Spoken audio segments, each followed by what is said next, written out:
Hi everybody, today I'm going to give a quick overview and a quick review of the Muggo electric travel mug.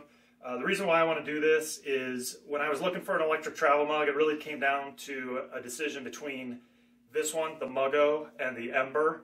This was $130 and the Ember is like $180.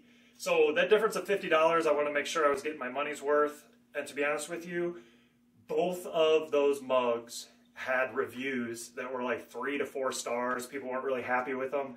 So I figured if I was going to get something that was kind of a 3 to 4 star product, I'd just get the cheaper one. And that's what I got. I got the $130 Muggo. I got it from Best Buy. So I just want to give you an overview of it real quick. And then I want to address some of the things that I read in the comments and how they actually translated to real life. So first of all, the way this works is kind of unique. It's got an external battery. It's a little different than the Ember in that way. External battery and a base that has a place for the mug and the battery, so you can charge the battery, and this will keep your beverage hot if it's sitting on the base, even without the battery. Because this by itself, it has no battery, it has no power. As soon as you pull it off the base, it's just a normal insulated mug. So as long as it's sitting there, if you've got this on your desk, you could just use this as a coffee mug, really. I will say at this point, one of the nice things about this versus some of the other insulated mugs is the rim around this is really, it's fairly comfortable. You can actually drink out of it like a coffee cup. It's a little different than, you know, these Contigo vacuum sealed ones where it's almost a knife's edge blade. You can't really, or edge, you can't really drink out of that. So that's kind of nice if you have it on your desk. I don't keep it on my desk, so this is just for travel purposes only for me. But it's got the ability to charge the battery while the mug is sitting on there, and it glows blue when the battery is charged. It'll glow red while the battery is charging. The user interface itself is all controlled through really a hidden button. It's kind of a touch-sensitive logo on this, the Muggo logo. And so you can see it's on right now. If I wanted to adjust the temperature, I would just press the Muggo logo once, and there's a minus and a plus, and I can change it to a lower temperature or a higher temperature. If I do want to turn the mug off, I just hold my finger on the Muggo logo, and then it asks if I want to turn it off. Then I just touch the Muggo logo again, and it turns off. Okay, now let's talk about some of the negatives that I read as I was trying to make my decision. The first one that a lot of people talk about is how it attracts fingerprints really easily. I agree. When it came out of the box, this thing was shiny and beautiful, and you touch it once, and you've got that fingerprint on there. I don't know if that was just a finish, that kind of manufacturing finish that kind of got rubbed off or what, but I don't really notice it now. Now it's just kind of a matte finish.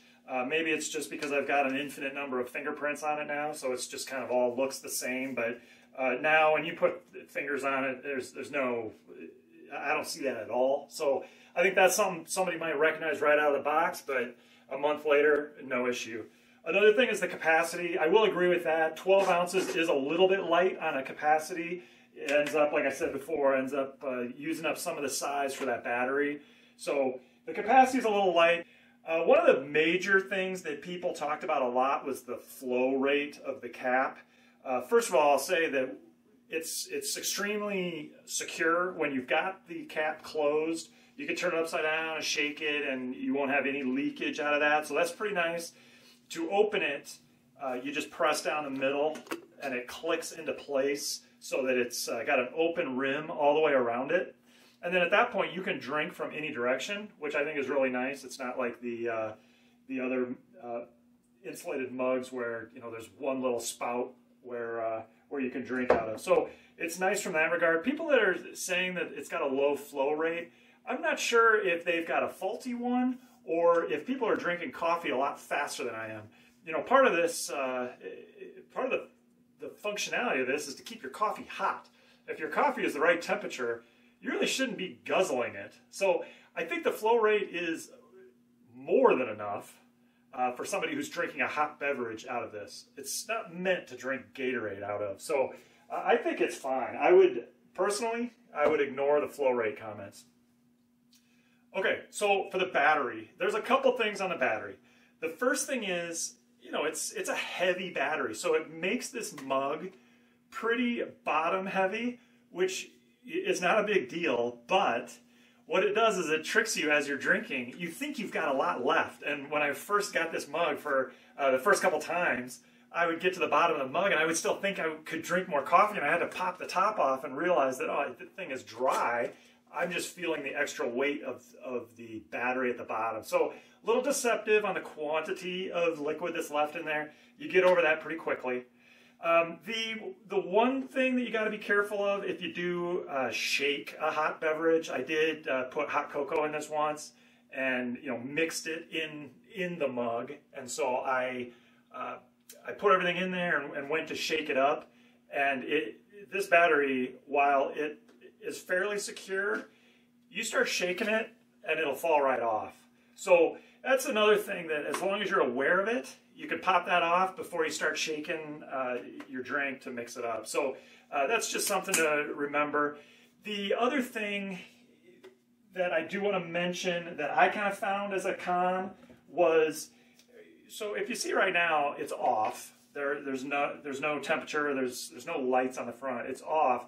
And when you put it on the base, it automatically turns on. So I tend to like to store it like this because it looks nice, but I have to remember to turn it off. Otherwise, I come down here, a day or two later or whenever I use it again, and the thing's heated up to whatever temperature it's set to, and it's just sitting here kind of preheated. It's a waste of energy, and I don't know if it's good on the heating element for it to be running all the time. So I end up having to sit it off to the side, just so that I don't have to remember to turn it off while it's on the base itself. So that's the review. I think it's generally a positive review. I don't have anything bad to say about it. All the things I mentioned are things you can kind of work through or get used to. Just to let you know what I'm doing here and why I've got all this stuff, and this is why I'm set up down here right now, is tomorrow morning I'm going to do a test, because I am not convinced that this keeps a hot beverage hot for really much longer or any longer than a good vacuum sealed travel mug.